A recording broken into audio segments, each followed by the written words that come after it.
Coronel Francisco Máximo, secretário executivo da Defesa Civil do Amazonas, seja muito bem-vindo. Obrigado, Caio. Boa tarde. É um prazer recebê-lo. Prazer todo nosso. Essa poltrona aqui está disponível para o senhor, fique à vontade.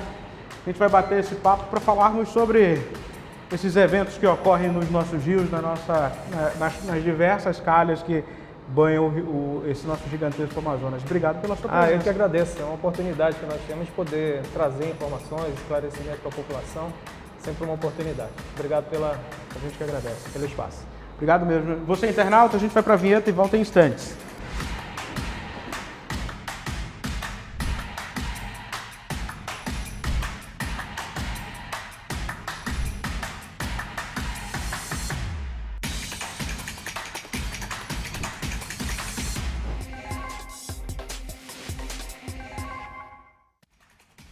Como apresentei ainda há pouco, está aqui comigo o secretário executivo de Defesa Civil do Amazonas, Coronel Francisco Máximo, para falar sobre esse momento que a gente começa a observar a subida dos rios. Isso eu falo na condição de manauara, que a gente fica olhando aqui o Rio Negro, mas as calhas de diversos rios já estão às vezes um pouco mais elevadas. No final do ano passado, o próprio Madeira já sobe mais naturalmente que os outros rios. Coronel, qual a expectativa para 2023? O que os dados meteorológicos mostram para a sua secretaria? Então, Caio, mais uma vez quero agradecer a oportunidade de estarmos aqui falando de um assunto extremamente importante, porque toda vez que a gente tem uma oportunidade de falar sobre meteorologia, sobre questões ambientais, a gente, obviamente, está trabalhando de assuntos que são diretamente ligados à proteção civil, né? Com relação às expectativas, estamos falando de um desastre gradual, né? A enchente é um desastre gradual, um fenômeno natural, né? E que tem, ao longo de décadas, né, trazido, digamos assim, consequências por conta dessa subida dos rios. Historicamente, tivemos em 2021 uma das maiores enchentes, né? Tivemos atingido em torno de 57 municípios e ao longo desses 4 anos de governo, nos deparamos com 3 enchentes de moderada a severas, né? Mas para o ano de 2023, a previsão nos mostra que não teremos, pelo menos até então, uma enchente considerada de nível severo ou de grande intensidade. Os números mostram isso, se fizermos inclusive, se trouxermos aqui uma comparação com relação a anos anteriores, né?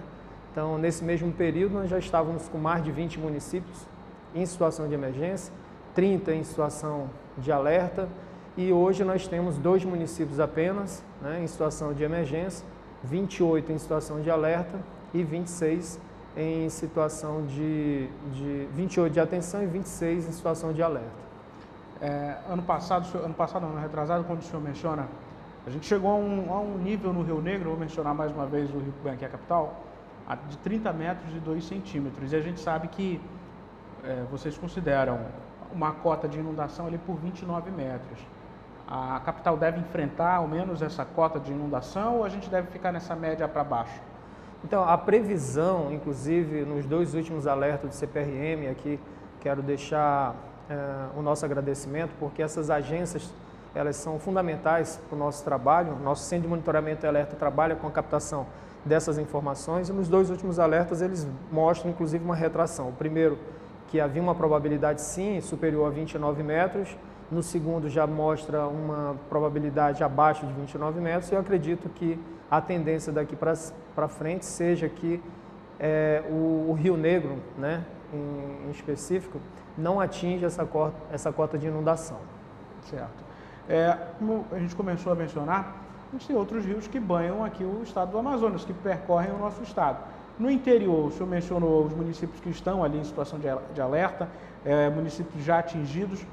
Qual o município que o senhor considera, que a Defesa Civil considera o município que hoje está mais enfrentando o problema da enchente?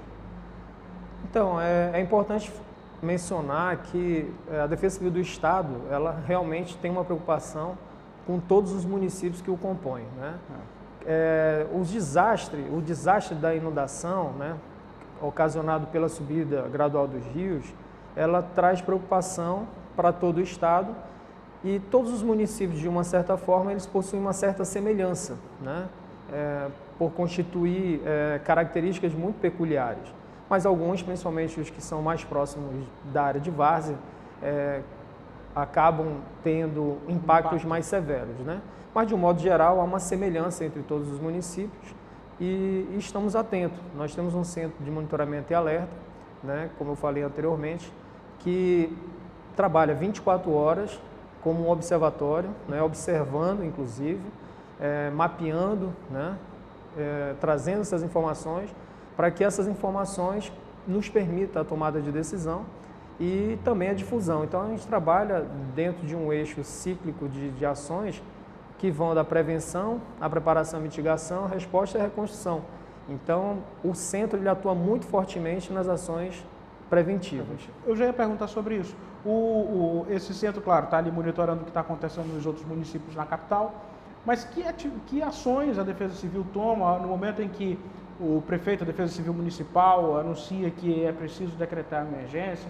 Qual é o tipo de ação que o governo leva para essas localidades? Então, é importante salientar que nós trabalhamos dentro de um sistema, né? Os 3 entes federativos trabalham dentro de um sistema, lembrando que as defesas civis elas não são um órgão, elas são um sistema e, portanto, elas precisam trazer e fazer um envolvimento de todos, né, das autarquias, quer seja da administração direta, indireta, das secretarias, e aí a gente está se referindo nos 3 níveis federativos. E, principalmente, envolver a população, né? A gente não pode trabalhar isoladamente.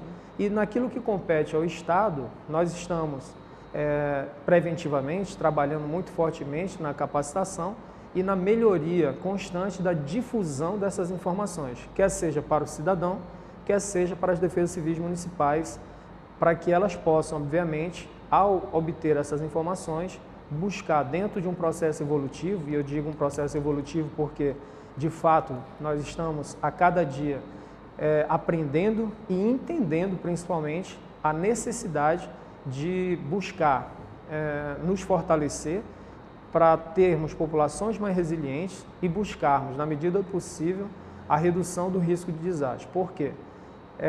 Estamos vivendo hoje um novo normal, Caio. As mudanças climáticas, elas estão nos mostrando isso. E a gente vai ter o advento do El Niño agora aí, né? Exatamente. A gente sai de uma condição do Laninha, né? E agora o El Niño já constitui, como predomina, né? E a tendência é que ele venha a subir a sua predominância. E se isso de fato acontecer, a gente pode ter o que? Uma inversão, né? Períodos em que nós estamos aí, ao longo desses 4 anos, ou nesses últimos 10 anos, sofrendo mais fortemente com a enchente, nós podemos ter uma inversão e passarmos a ter uma enchente menor, mais fraca e termos um desastre de estiagem mais severo.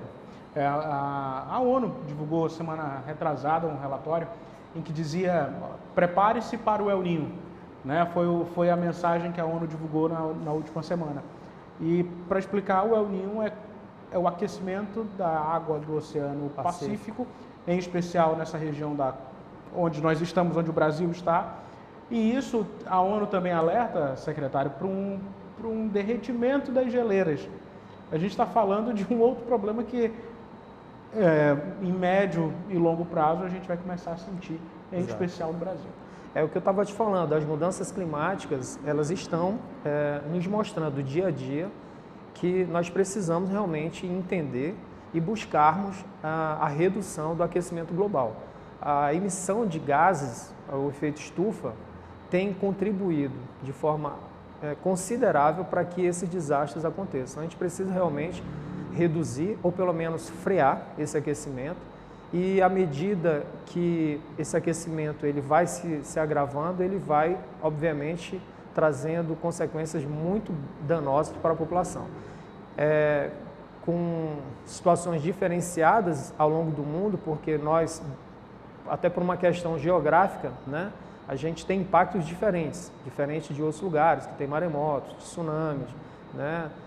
Aqui nós estamos numa região mais privilegiada e isso não acontece, mas isso também não nos tira os enfrentamentos, né?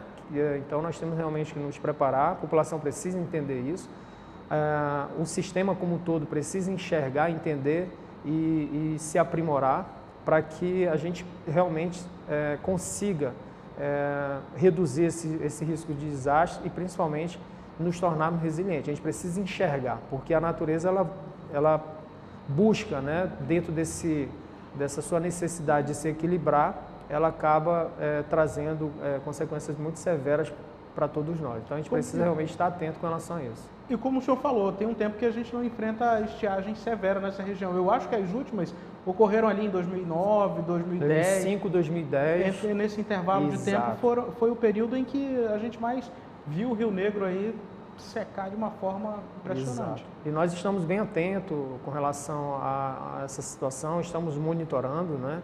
E inclusive já trabalhando em planejamentos para que a gente possa disparar com bastante antecedência as ações preparatórias, com vistas a preparar realmente a população, os municípios.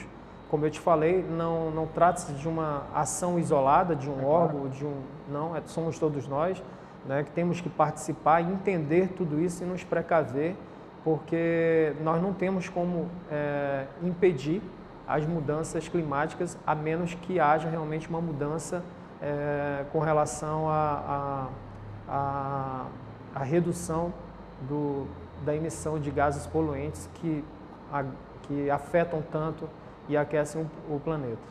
Mas o senhor falou mais cedo de um aspecto que é a colaboração da população, né?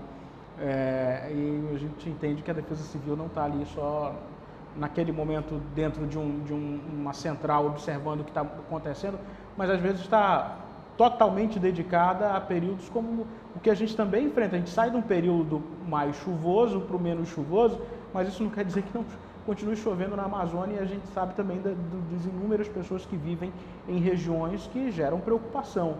Qual é a orientação para essas pessoas, secretário? É o que eu falei anteriormente, né? Procurar entender o que está sendo posto. A gente tem que sair de uma condição... Não, mas eu me refiro mais da questão no momento de chuva, porque a gente vai chegar no verão agora, mas a gente sabe daqueles temporais que a gente enfrenta que são malucos aqui nesse período.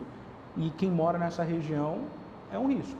Sem dúvida. Principalmente as pessoas que moram em área de risco, né? Essas mais do que nunca, até por uma necessidade. As pessoas não estão ali porque querem, mas sim porque precisam.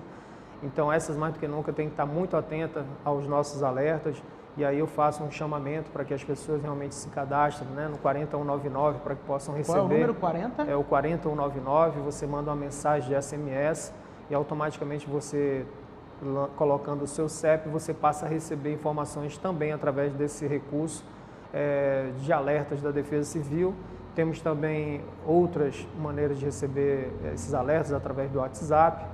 Enfim, então é importante, sobretudo essas pessoas que vivem e que moram em área de risco, estarem atentas, né, aos alertas e também aos eventos, porque os eventos por si só eles já mostram, principalmente quando há uma chuva torrencial, uma chuva com um volume de precipitação muito alta, né, a gente ter essa atenção, principalmente essas pessoas que moram em área de risco, para que nesses momentos saiam das suas casas, né? Aquelas pessoas que moram em área de encostas ou próximo de rios, de igarapés, para que elas não sejam diretamente afetadas, né? Coronel, quero lhe agradecer pelo tempo que veio aqui com a gente, agradeço mesmo, obrigado. E eu quero dizer que aquela porta ali atrás está aberta para quando vocês quiserem. Eu que agradeço, é um assunto extremamente importante, infelizmente o tempo é curto, mas estou à disposição para tratarmos e abordarmos no sentido de buscarmos cada vez mais alertar e trazer principalmente o entendimento de que todos nós precisamos participar desse sistema para que, de fato, a gente consiga reduzir o risco de desastres, né? E entender as mudanças que o clima está nos proporcionando para que a gente realmente impeça ou evite que pessoas sejam afetadas por conta dessas mudanças. Perfeito, eu que lhe agradeço. E agradeço também a você, internauta, meu muito obrigado. Curta, comente, compartilhe essa entrevista. Pode ser no seu grupo de WhatsApp, da escola, do futebol, com os amigos. Fique à vontade. Não esqueça de se inscrever em nosso canal no YouTube, é o Real Time On Play. Muito obrigado e até uma próxima oportunidade.